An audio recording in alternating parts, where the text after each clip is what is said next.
Alors, bonjour à tous, nous sommes aujourd'hui réunis pour discuter de Robespierre, pour ou contre Robespierre.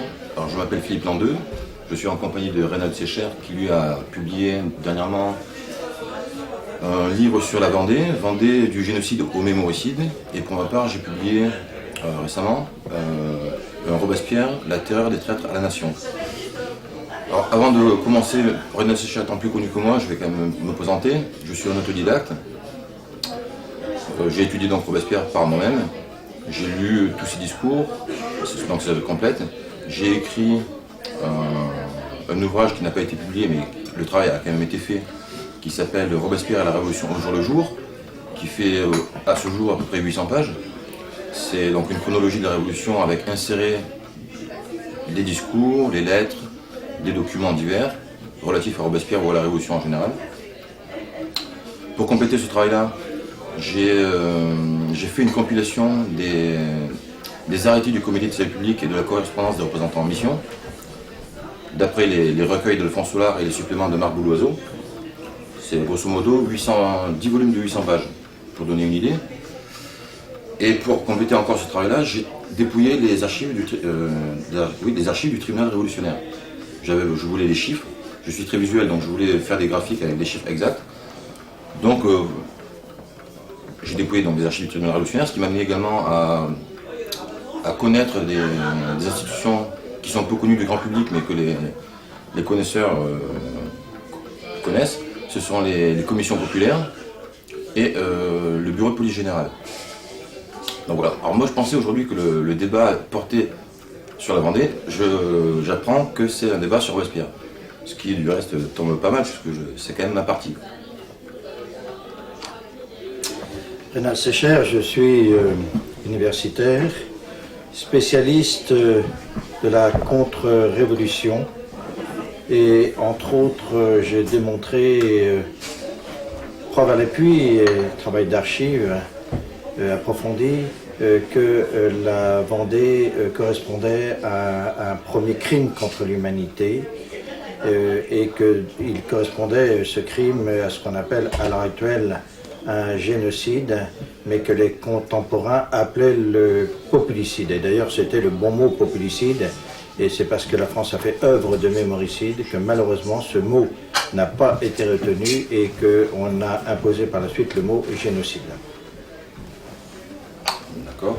Donc effectivement, j'étais bien parti dans le bon sens. La principale accusation contre Robespierre étant d'avoir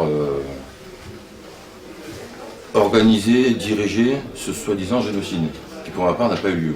Je ne dis pas qu'il ne s'est rien passé en Vendée, mais je dis qu'on ne peut pas appeler ça un génocide, première chose, et que Robespierre n'a eu aucune part, en fait, dans la conduite de cette guerre. Et du reste, dans votre livre, il n'y a pas de preuve de ce que vous dites. Il n'y a pas d'arrêté.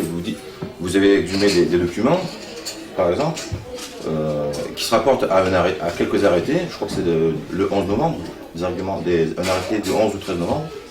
Vous ne citez même pas ces arrêtés-là. Vous avez effectivement des pièces, mais qui n'apprennent rien par rapport aux arrêtés que l'on connaît déjà, et qui se rapportent à la virée de Galerne. Alors, comment dire, on peut focaliser effectivement sur la Vendée, mais il n'y a pas simplement que la Vendée qui a été concernée par le système de terreur. Qu'est-ce que c'est la terreur? C'est intéressant de définir ce qu'est la terreur. La terreur, c'est un système politique et judiciaire dont la finalité exclusive est l'élimination de l'autre, non pas par rapport à ce qu'il a fait, mais pour ce qu'il est. Donc c'est ça la terreur. Et la terreur doit permettre la régénération du peuple pour que celui-ci soit un bon révolutionnaire tel que les révolutionnaires, dont Robespierre, le définit à l'époque.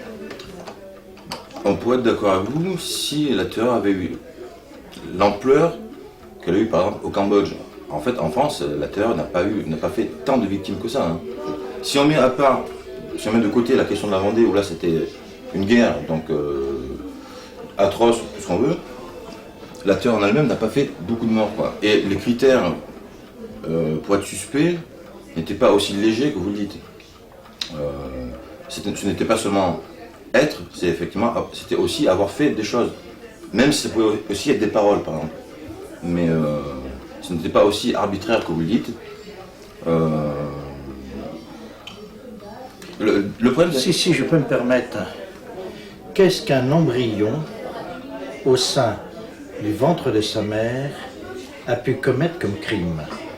Puisqu'on l'élimine comme on élimine sa mère qui le porte. C'est le cas massivement en Vendée, puisqu'on privilégie justement l'extermination des femmes et des enfants. Qu'est-ce qu'un enfant de moins de 12 ans a pu faire? Qu'est-ce qu'un vieillard sénile a pu faire? Donc c'est bien ce que je disais, vous allez tout rapporter à la question de la Vendée. Ah mais pas du tout. J'ai bien dit tout à l'heure qu'il ne fallait pas réduire la terreur à la Vendée. Et une deuxième chose qui me choque dans ce que vous venez de dire, vous raisonnez, vous, la définition du crime par rapport à l'ampleur du crime. Non. Ce que je veux dire, c'est que si la définition avait été celle que vous donnez, il y aurait la terreur aurait fait beaucoup plus de victimes que ce qu'elle en a fait. Donc les critères n'étaient pas aussi étendus que vous l'entendez. Ceci étant, le problème avec Robespierre, parce que c'est le sujet principal, on part toujours de Robespierre en 93-94. Déjà, souvent on déforme ce qu'il a fait, mais 93-94, c'est quand même au bout de 4-5 ans de révolution déjà.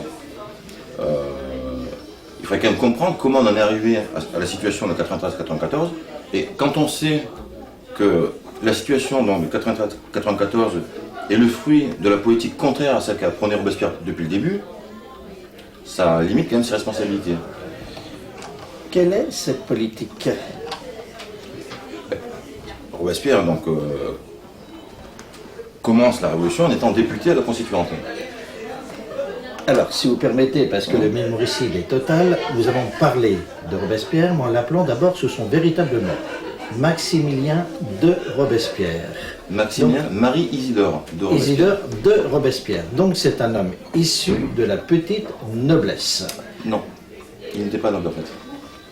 Ah, c'est nouveau. Non, effectivement, il y avait une particule, mais ce n'était pas une question de noblesse. Donc je ne sais pas, pour le coup, c'est à qui? C'est à moi. Oui, bon, ceci étant, ça reste un détail, ça aurait été au maximum la noblesse de robe. Son père était avocat, et son grand-père aussi, je crois, était avocat. Mais bon, si on en revient donc à la question de la... il débute réellement dans la carrière politique avec donc la Constituante, et il s'oppose tout le long de l'Assemblée Constituante à cette politique-là, que je qualifierais d'aristo-bourgeoise.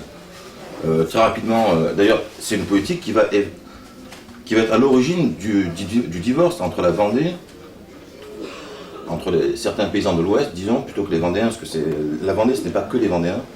D'ailleurs, c'est même moins les Vendéens que les paysans des départements circonvoisins.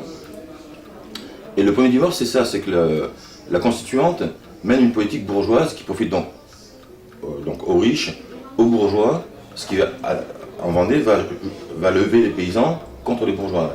C'est bien un rapport, c'est bien une guerre là-bas, en Vendée, entre paysans et bourgeois notamment.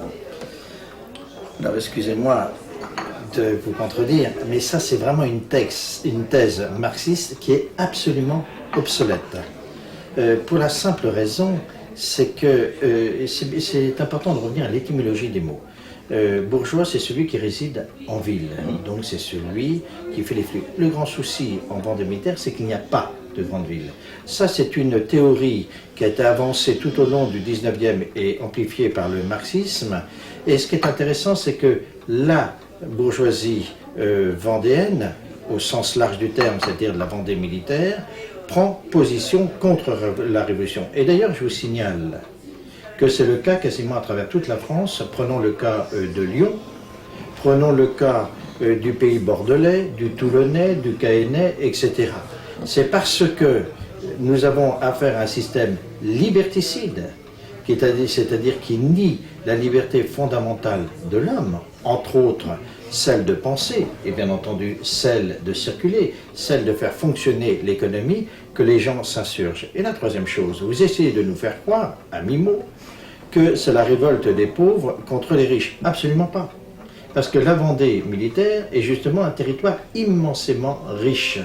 C'est la contradiction des thèses idéologiques avancées notamment par le Parti communiste. Je peux parler d'un certain nombre d'auteurs, notamment Mathias Zollard, etc. Pour rester sur la Vendée, il y a quand même des villes qui résistent à la rébellion. Je parle notamment de Nantes. Alors excusez-moi de vous dire, mais Nantes, ce n'est pas la Vendée, c'est le pourtour de la Vendée militaire. Et en plus, la position de Nantes est très compliquée, parce que la ville est majoritairement favorable à la contre-révolution, c'est parce qu'il y a un système terroriste, c'est parce que les gens n'ont pas le choix qu'ils sont éliminés. Et on tue le bourgeois, et c'est toute la théorie de Carrier qui est représentant du peuple, au nom de la régénération du peuple. Oui. Donc la bourgeoisie a été massacrée massivement, comme celle du Toulonnais ou comme celle qui est plus visible, comme celle du Lyonnais. Donc c'est une théorie qui est totalement obsolète. J'en conviens. Ceci étant, encore une fois, le problème c'est qu'on brûle les étapes. Vous dites que les révolutionnaires avaient des idées liberticides, etc. Non, j'ai parlé de la terreur. Oui, mais la terreur, on arrive, donc c'est 5 ans après, les montagnards, parce que quand vous dites les révolutionnaires, vous parlez des montagnards. Je parle entre autres des montagnards parce que quand le comité de salut public montagnard s'impose, il n'a plus d'adversaires. Il les a systématiquement éliminés. Nous vivons bien dans un système dictatorial. Sauf que quand les montagnards accèdent au pouvoir, ils sont en pleine guerre étrangère et en pleine guerre civile. Alors, si vous permettez, là encore, pourquoi est-ce que nous sommes en guerre ? En tout cas, ce n'est pas de la volonté de Robespierre qui lui s'y est opposé. Je vous pose une question bien précise. Oui. Pourquoi sommes-nous en guerre ? Et après, nous allons pouvoir parler de Robespierre. Nous sommes en guerre parce que d'un côté, Louis XVI, la Cour, veut retrouver ses prérogatives d'antan et compte sur les armées étrangères pour être restaurées. D'autre part, à cause des Girondins, qui eux sont donc députés et veulent la guerre, soi-disant pour exporter la révolution, en réalité pour renflouer les caisses de l'État. Ils le disent d'ailleurs clairement, les Girondins qui sont les défenseurs de la grande bourgeoisie. Donc les causes de la guerre sont là, quoi. Mais Robespierre, lui, voit bien que la guerre amènera des dérives, d'une part, et d'autre part que la France n'est pas prête à la faire. Robespierre n'en veut pas de la guerre. Robespierre veut que les choses évoluent en France, il ne veut pas de la guerre, quoi. Et elle a lieu malgré lui. Donc il y a de grands discours qui ont été faits. On ne peut pas dire qu'il est responsable de la guerre. Et à ce moment-là, quand les débats sur la guerre ont lieu, il n'est plus député. Il n'est plus que jacobin, citoyen lambda, mais il a un prestige qu'il a hérité de sa position à la Constituante. Quand est-ce que la France déclare la guerre à l'Europe? Quelle est la date? À l'Europe, pas tout de suite, puisque à la Prusse, etc. C'est le 20 avril 92. 20 avril 92. 20 avril 92, ce qui veut dire que le roi n'a plus aucun pouvoir. Il n'a absolument plus aucun pouvoir. Il a perdu l'intégralité de ses pouvoirs. Alors, je rappelle que le roi s'est enfui le 21 janvier, dans la nuit du 21 ou 20 ou 21 janvier 91, et que la constituante, donc il a été rattrapé, et que la constituante l'a rétabli sur le trône. Certes, elle l'a rétabli, mais je répète, le roi n'a absolument aucun pouvoir. Donc, ce n'est pas lui qui a déclaré la guerre, même si il a signé la déclaration. Et pourquoi déclare-t-on la guerre? Et je répète toujours cela. Ce n'est pas l'Europe qui nous a déclaré la guerre, c'est la France qui a déclaré la guerre. Oui. Et ce débat qu'il y a eu au sein du monde politique, c'est exactement le même débat qu'il y a eu entre Lénine et Rosa Luxembourg, c'est-à-dire avec une finalité précise. comment est-ce qu'on régénère le monde? C'est là qu'est le débat. Soit d'abord, on régénère la France par l'élimination systématique de celui qui pense autrement, puis une fois que la nation est régénérée, on passe à la régénérescence des pays circonvoisins en leur déclarant la guerre et en les battant, soit on déclare la guerre à l'étranger et par la victoire sur l'étranger, on va l'imposer à l'intérieur. C'est tous ces débats qu'il y a entre les montagnards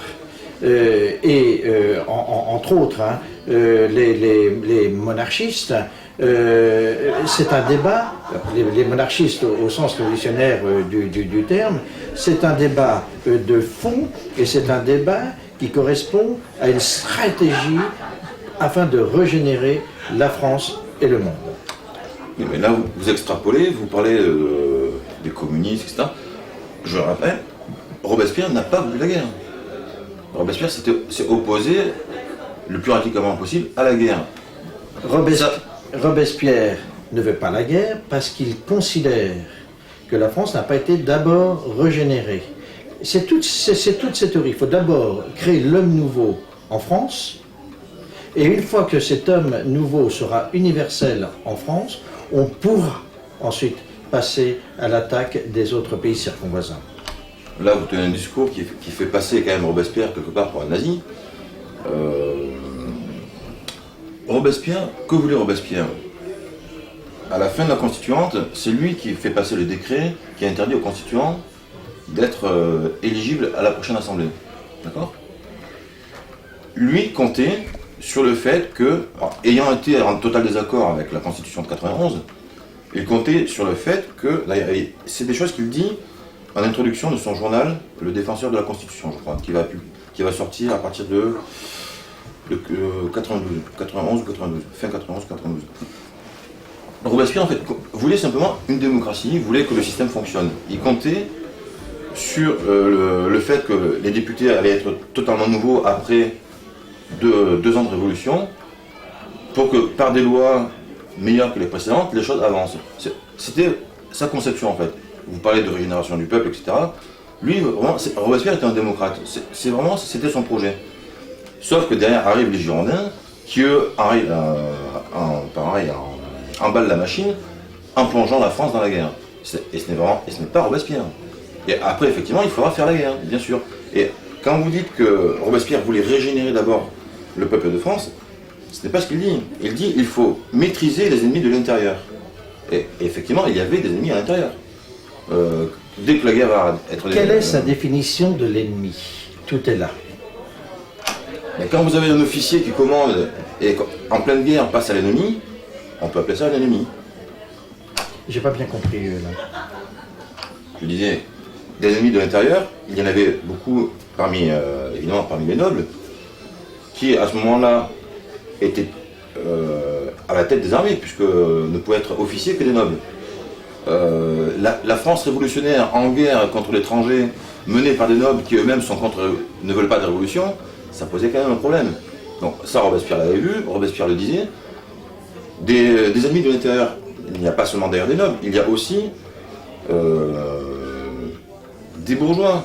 Alors, il faut quand même rappeler qu'en 91, quand le roi est ramené à Paris, un premier mouvement se fait jour pour réclamer la déchéance de Louis XVI.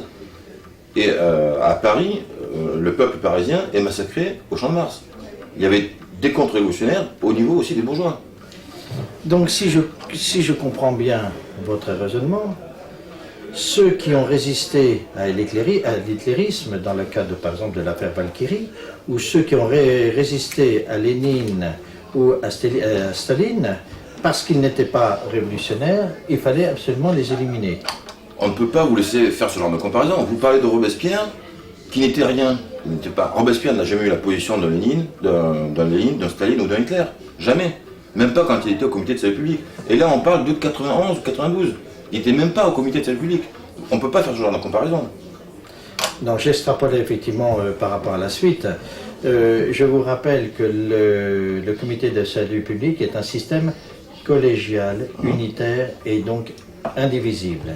Et chaque mesure prise et signée par l'un des membres devient la mesure de tout Oui, le monde. en théorie, oui. C'est pas une théorie, c'est Oui, oui. la pratique.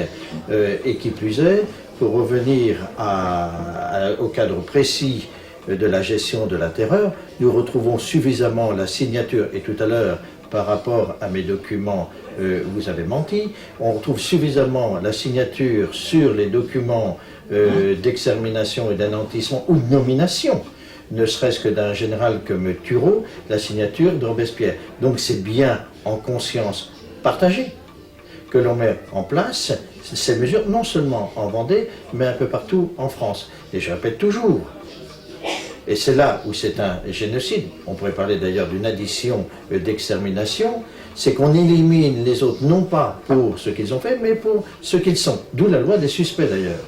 Le seul fait, par exemple, de parler un certain vocabulaire, le seul fait de ressembler, par exemple, au roi ou à la reine, le seul fait d'être fils ou fille de bourgeois ou de propriétaires vous mène à la prison et vous mène, la plupart du temps, à l'extermination, à l'exécution. Si ça avait été aussi radical, encore une fois, les bourgeois auraient été complètement éliminés, alors ça n'a pas été le cas. Mais la révolution terroriste élimine peu de bourgeois. Elle élimine pour l'essentiel le peuple. Parce que justement, le peuple, c'est le cas de la Vendée, quand vous dites peu, excusez-moi, les pourcentages sont là. Pour la Vendée, c'est tout de même au moins 117 000 personnes d'exterminées sur une population de 815 000 habitants. Et je rappelle toujours que le pourcentage de femmes et d'enfants est de l'ordre de 70 à 80%. Et c'est bien en conscience qu'on a décidé l'extermination de ces femmes et de ces enfants. Et nous avons des documents qui ont été publiés, notamment signés par Lazare Carnot, qui dit qu'il faut surtout exterminer les femmes et les enfants et les vieillards. Je ne sais plus ici, comme ça. Donc pour le coup, on va quand même revenir à la question de la Vendée. Dans les ordres, vous avez raison, et c'est ce que je dis moi-même dans mon livre, dans la partie sur la Vendée, c'est essentiellement Carnot qui s'est occupé des questions militaires, et notamment donc de la Vendée. Vous dites qu'on trouve des arrêtés de Robespierre, enfin des arrêtés portant la signature de Robespierre, c'est vrai, je les signale également, il y en a une dizaine. Une dizaine qui toutes portent sur des questions militaires qui ne... Alors après, effectivement, on parlait d'extermination. Mais de qui parlait-on ? Si vous permettez, je vais vous lire quelques textes signés par les membres du comité de salut public, qui sont des textes d'une modernité incroyable. Il faut frapper simultanément et frapper sans relâche jusqu'à enfin ces traces impures soient anéanties. Oui. C'est un texte que l'on aurait pu faire signer par Lénine, Staline ou Hitler. Et je prends un autre exemple. Lorsque on connaît ce qu'a été l'action de Turreau, et nous avons ce document retrouvé aux archives, qui est ici, qui est indiscutable puisque je l'ai publié, signé de Barère, Billaud-Varenne, Carnot et Robespierre, qui nomme en conscience partagée un homme comme Turreau. Et Turreau a une mission extrêmement précise, l'extermination de tous les habitants au nom de la liberté, d'égalité et de la De fraternité. tous les habitants ? C'est marqué de tous les habitants ? Bien sûr, vous voulez que je vous lise le texte ? Bien, oui. Alors, le texte du général Turreau. Chers collègues, envoyés aux législateurs composant le comité de salut public. Là aussi, il faut préciser tout de même quelque chose, c'est que les membres du comité de salut public sont issus de la Chambre. Donc l'organe exécutif est intégré à l'organe législatif. Il faut, enfin, si mes intentions sont bien secondées, il n'existera plus dans Vendée sous 15 jours. Ni maison, ni subsistance, ni armes, ni habitants. Alors, moi je voudrais quand même rappeler que la stratégie du comité... D'abord, il faut quand même rappeler qu'en Vendée, encore une fois, on dit la Vendée, c'est générique, c'est plus étendu que le département de la Vendée. D'accord là-dessus ? C'est bien là. Il y a quand même une insurrection, qu'on le veuille ou non. Là, on parle pas de la... On peut peut-être être en désaccord sur la cause, en tout cas, le fait est qu'il y a une insurrection, qu'il y a une armée catholique et royale qui se monte. Vous avez peut-être plus de chiffres que moi là-dessus, mais c'est une armée qui est composée quand même de plusieurs dizaines de milliers d'hommes. Ce n'était pas... Il y avait vraiment une menace pour la République, qu'on soit républicain ou pas. Alors excusez-moi de vous contredire encore, ce n'est pas une armée qui s'insurge, ce ne sont pas des militaires, Oui. c'est le peuple de paysans. Le peuple de paysans qui est écrasé par l'impôt, écrasé par la négation de leur liberté fondamentale, au sens large du terme, et c'est parce que ce peuple veut être libre qu'on va le massacrer. Et je dis bien, c'est le peuple, c'est-à-dire c'est le paysan, c'est le bûcheron, c'est l'artisan, etc. On est d'accord que c'est une révolte populaire. Quand je dis armée, je veux dire que ce sont des gens qui prennent les armes et qui forment un corps. Ils ont quand même écrasé à maintes reprises les armées républicaines. C'est bien qu'ils avaient constitué une force. Et c'est face à cette situation que le comité est obligé de prendre des mesures. Encore une fois, d'ailleurs, il faut quand même rappeler, c'est des choses que vous ne rappelez pas d'ailleurs dans votre bouquin. Vous ne parlez pas des origines de la Vendée. Ça fait 2 pages, en 2 pages, mais vous n'évoquez pas, il n'y a pas le mot constituante, vous ne parlez pas des Girondins. Enfin, quand on lit donc votre dernier bouquin, je ne sais pas pour les précédents, mais en tout cas dans votre dernier bouquin, on ne sait pas pourquoi finalement ils s'insurgent. Vous dites des choses, mais il faut quand même rappeler que l'insurrection vendéenne commence en mars 93. D'accord? Les montagnards, eux, n'arrivent au pouvoir qu'en juin 93. Donc déjà, les origines de la Vendée ne sont pas dans la politique montagnarde.